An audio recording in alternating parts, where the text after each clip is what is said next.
नर्मदे हर, नर्मदा परिभ्रमण एक निरंजन पर्व दुसरे याच्या पुढच्या भागात मी सोनाली लिखितकर तुमच्या सगळ्यांचं खूप स्वागत करते आहे. आणि या भागात तुम्हाला पाहायला मिळणार आहे एक मैयाच्या परिक्रमेत अनुभवायला आलेली एक वेगळीच गोष्ट.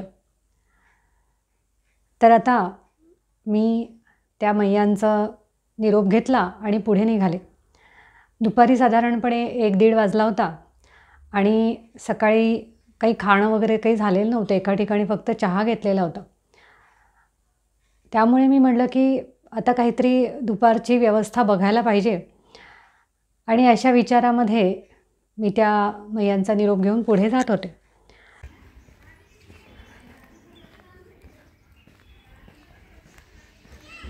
हे सगळं जे दिसतं हे जुनं माहेश्वर आहे.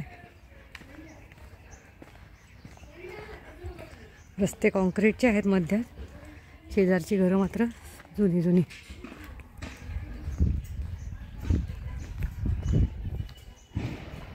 पण एकंदरीतच इथल्या आपण ज्याला म्हणतो एनर्जी आहे ही चांगली वाटली मला. विशेषतः मंदिरं आणि आश्रम आहेत जे, त्याच्यात पॉझिटिव्ह एनर्जी जाणवली.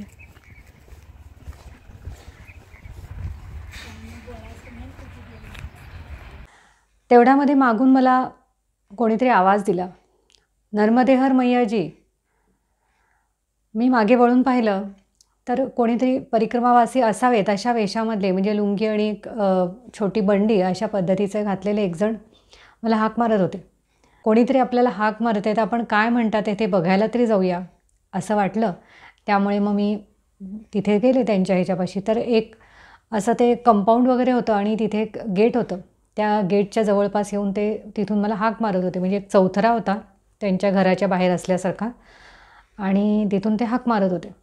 मग मी त्यांच्या गेटच्या थोडीफार जवळ गेले आणि म्हणले की नर्मदे हर बाबाजी, कुछ काम है क्या है.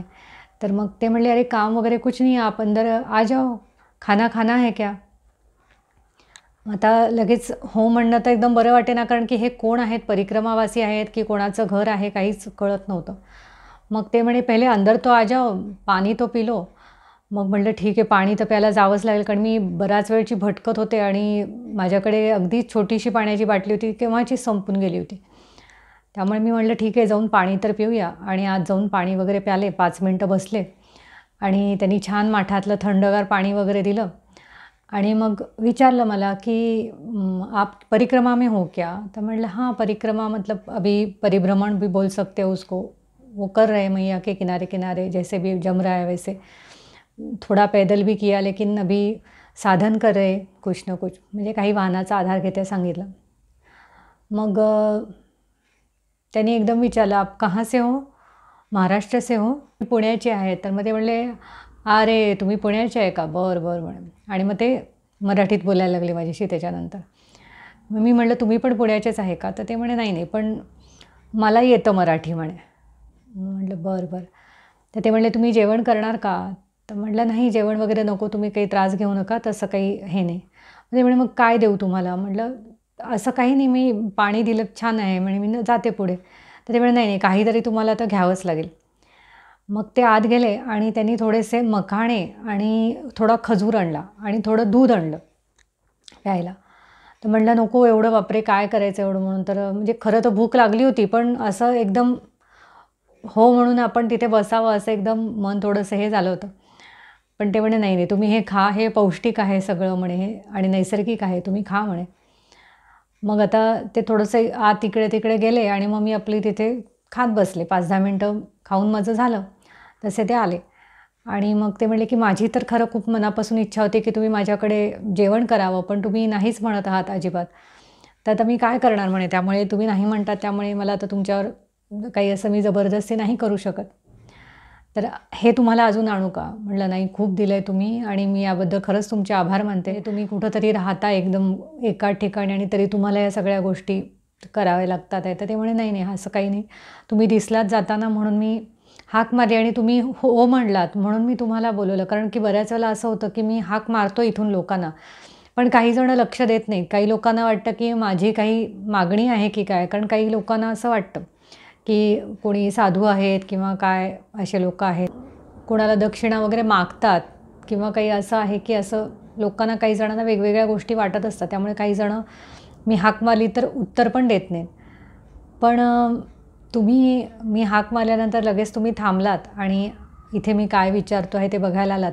तर माझी अशी इच्छा आहे की खरं तर तुम्ही इथून जेवणच करून गेलं पाहिजे. पण तुम्ही आता ऐकायलाच तयार नाही म्हणे. म्हटलं नको नको, आता हे एवढं खाल्ल्यानंतर तर माझं पोट भरलं. आता हल्ली मी एवढंसं खाल्लं परिक्रमेमध्ये की माझं लगेच पोट भरून जातं. तर तुम्ही हे केलेत हेच खूप आहे असं म्हणलं आणि म्हणलं आता मी निघते. दुपार झाली आता मी पण थोडे आराम करते, तुम्ही आराम करा. तर ते म्हणे बरं बरं ठीक आहे. आणि मग ते गेटपर्यंत त्यांच्या ते जे काही त्यांचं ठिकाण होतं तर त्याच्या दरवाजापर्यंत आले मला सोडायला आणि मग मी निघाले तिथून. मग मी माझ्या खोलीत पोचले आणि मग तिथे दुपारी मग मी आराम केला आणि संध्याकाळी मला बघायला जायचं होतं ते म्हणजे जो अहिल्याबाईंचा राजवाडा आहे तर त्याला लाईटिंग करतात रात्री, तर तो बघायला जायचा होता. आणि मग त्यामुळे मी काय केलं की संध्याकाळी थोडी लवकरच मैयाची आरती पूजा वगैरे करून घेतली, कारण मग उशीर झाला असता मग नियम थोडासा मोडला असता. त्यामुळे मी म्हटलं आपण आधीच करूया थोडं.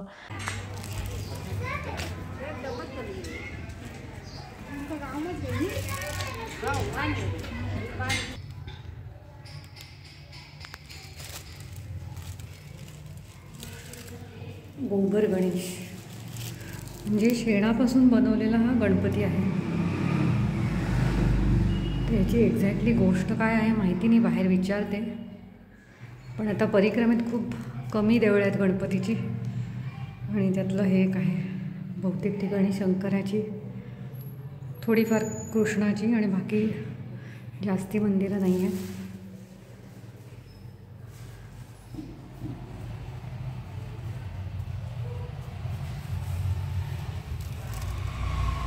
आणि मग मी एक साधारणपणे 6:30-7च्या दरम्यानमध्ये बघायला गेले ते लाईटिंग वगैरे आणि छान होतं. म्हणजे मोठं असं वेगवेगळे लाईट्स वगैरे लावलेले, झोत असे टाकलेले, रंगीत दिव्यांचे वगैरे असे होते.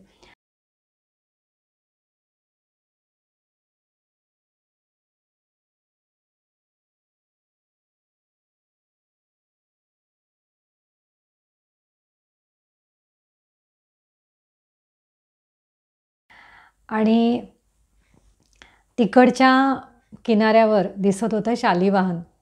आता शालिवाहनहून जेव्हा आपण हा महेश्वरचं लाईटिंग वगैरे बघितलं होतं तेव्हा असे मनामध्ये विचार होते की आपण कधी शालिवाहनच्या इथून निघालो होतो आणि आपण ही परिक्रमा असं आपली त्यावेळेला बरीच शेवटच्या टप्प्यात आलेली असेल असं वाटत होतं. आणि असं परिक्रमेतल्या व्यक्तीला ना जेव्हा असा तो पैदल असो किंवा वाहनाने असो जेव्हा समोरच्या किनाऱ्यावर येतो, पैदलवाल्यांच्या मनात तर खूपच जास्त येतं, कारण की त्यांना खूप जास्त वेळ लागतो.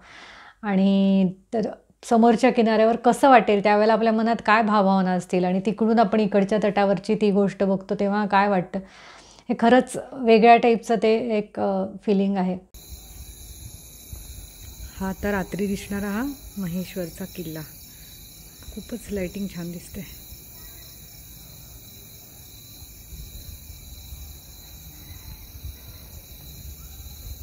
तेवढं क्लिअर येत नाही आहे पण छान आहे, मस्त वाटते. डोळ्यांनी बघायला तर मस्तच आहे.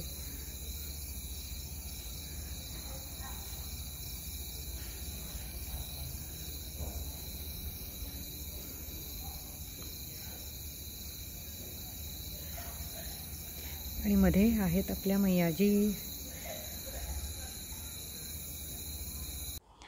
मग तसं ते तिकडं बघितलं आणि मी परत यायला लागले.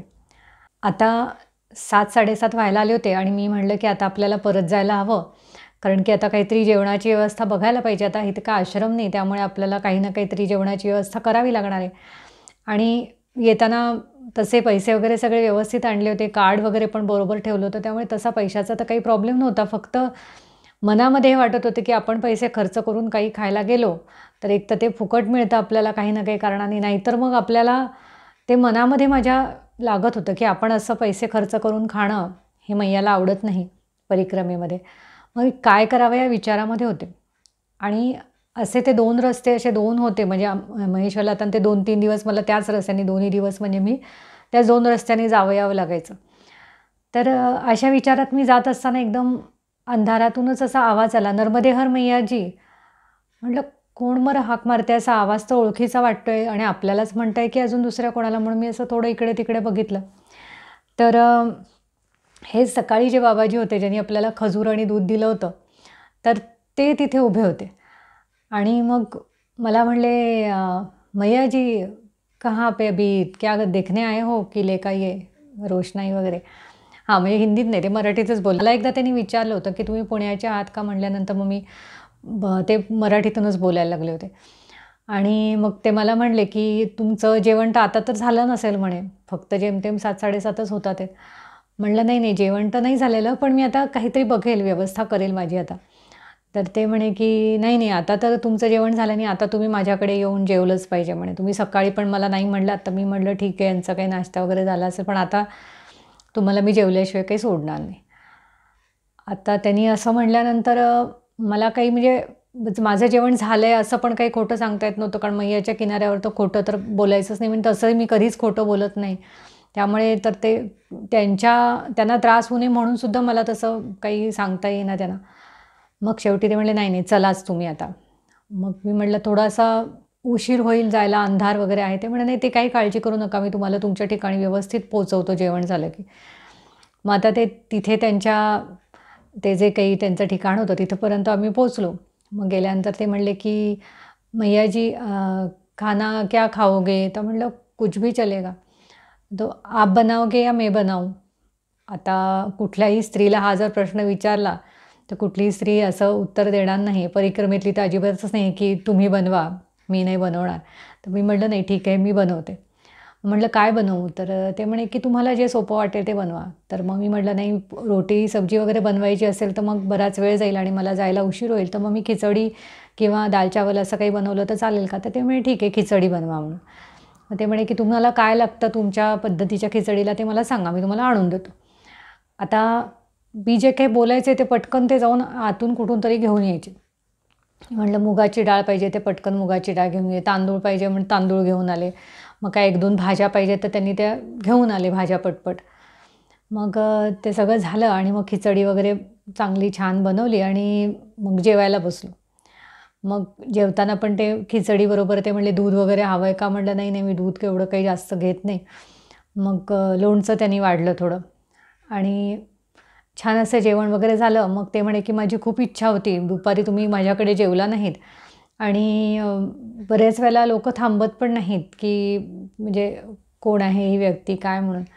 पण तुम्ही थांबलात आणि मला खूप वाटलं, की यांना आता जेवायला घालावं. पण तुम्ही तेव्हा थांबला नाही, तर आता म्हटलं तर तुम्हाला जेवल्याशिवाय काही गत्यंतर नाहीत ना." तर मला खूप बरं वाटलं. आता मग म्हटलं, "ठीक आहे, चला आता हे झालं, तर थोडंसं म्हटलं मी भांडी वगैरे घासते व निघू." ते म्हणे, "नाही, नाही, नाही, भांडी वगैरे काही तुम्ही घासायची नाही. तुम्ही हे केलंत हेच खूप आहे. खरं तर मीच करायला पाहिजे.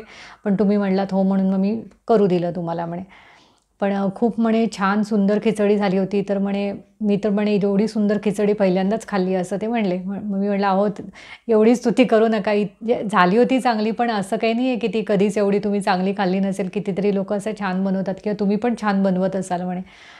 ते म्हणले, "मग उद्या माझी खिचडी खायला येणार का?" म्हटलं, "नाही, नाही, उद्या सकाळी मला निघायचं आहे इकडनं." तर मग आता मला इथून निघावं लागेल. म्हटलं, "परवानगी द्या मला निघण्याची."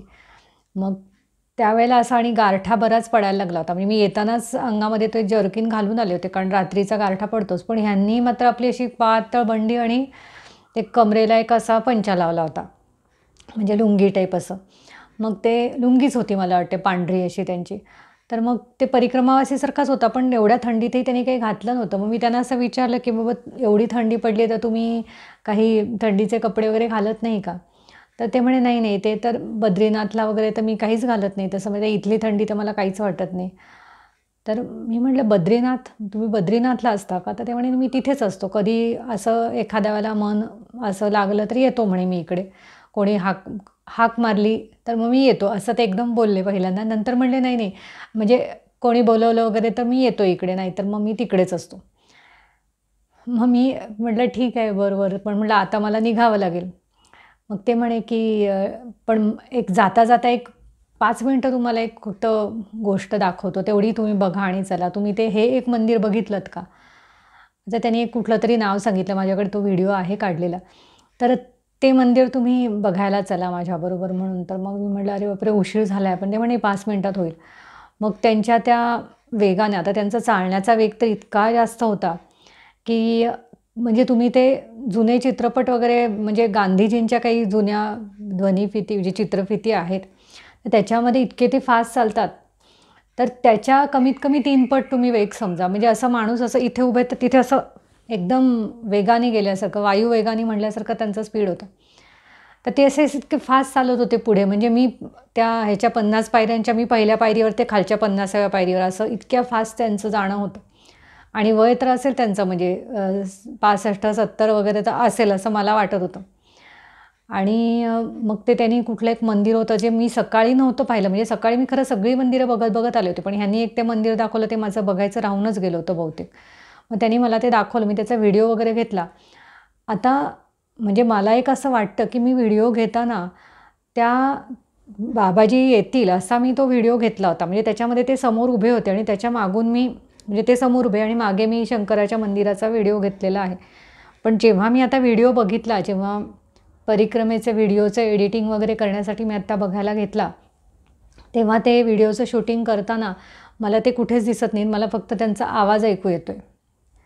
तर ते थोडंसं मला एक वेगळंच वाटलं. आणि मग ते दर्शन वगैरे सगळं घेतलं आणि त्यांना म्हटलं आता मग मी निघते घरी. तर ते म्हणे की नाही नाही, घरी म्हणजे आपल्या खोलीमध्ये. ते म्हणे नाही, म्हणे आता मी तुम्हाला सोडतो, कारण की जरी इथे महेश्वर जरी असेल तरी अंधार असतो रात्री, आणि तर मी तुम्हाला तुमच्या ठिकाणी सोडल्याशिवाय मला पण बरं वाटणार नाही, तर मी तुम्हाला सोडतो. त्यामुळे ते असे महत्प्रयासाने थोडे सावकाश चालत असल्यासारखे वाटत होते, कारण की माझा स्पीडच खूप कमी झालेला होता आणि त्यांचा स्पीड तर माझ्या 10 पट जास्ती होता. त्यामुळे ते आपले थोडे सावकाश सावकाश माझ्याबरोबर आले कसेबसे तिकडे. आणि आल्यानंतर मग मी त्यांना म्हटलं की ठीक आहे, तुमचं म्हणजे भेट झाली तर मला खूप छान वाटलं. आणि आता नर्मदा मैयाच्या कृपेनं तुमचंही जे काही काम असेल, साधना असेल, ती चांगली पार पडो. आणि त्यांनी मलाही म्हटलं की नर्मदा मैयाची तुमच्यावर कृपा राहील आणि तुमची साधनेमध्ये चांगली प्रगती होऊ देत, असं त्यांनी आशीर्वादपद बोलले. आणि ते त्यांच्या ठिकाणी परत निघाले.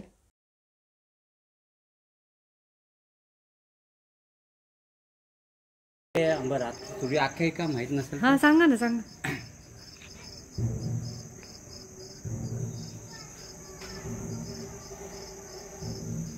ती काशीविश्वनाथची आरती, नंतर राजराजेश्वरची आरती होती.